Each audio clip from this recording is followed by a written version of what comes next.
एकदा दोन मित्रांना रस्त्यामध्ये देव भेटतो. तो त्यांना बघून बोलतो की समोरून एक मार्ग जातो, त्या मार्गाने तुम्ही जावा, तुमचं नशीब उघडून जाईल. तर देवाच्या म्हणण्याप्रमाणे ते दोन मुलं त्या रोडने जातात. त्या रोडवर चालत असताना एका मुलाला धन संपत्ती, पैसा, नाम, फेम सगळं भेटतं. पण दुसऱ्याला त्या मार्गावर काहीच भेटत नाही. त्याला फक्त भेटते निराशा आणि हताशा आणि थकवा. दुसऱ्या मुलाच्या मनात प्रश्न निर्माण होतो की आम्ही दोघं त्याच मार्गाने चाललो, पण त्याला सर्व काही भेटले आणि मला काहीच भेटले नाही, असं कसं होऊ शकतं. तो निराश होऊन जातो. काही काळांतराने देव त्यांना पुन्हा भेटतो.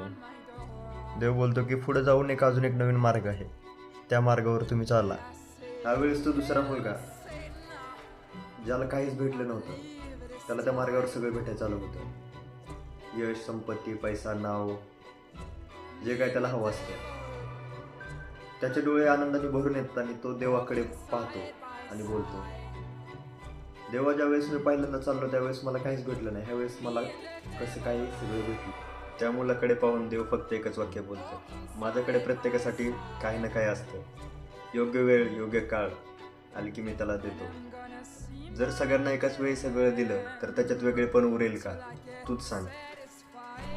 देव विसरत नाही, तो कधी कधी थोडा उशीर करतो, पण सगळ्यांना न्याय मात्र नेहमी देतो. आपल्यालाही आपल्या जीवनात असं वाटतं की दुसऱ्यांना सगळं मिळत चाललंय, आपल्याला काहीच मिळत नाही.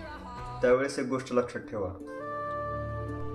प्रत्येकाला हे समजायला हवं की प्रत्येकाच्या जीवनात प्रत्येकाची वाट वेगळी असते. प्रत्येकाला सगळंच मिळतं असं नाही. कोणाला उशिरा मिळतं तर कोणाला सावकाश.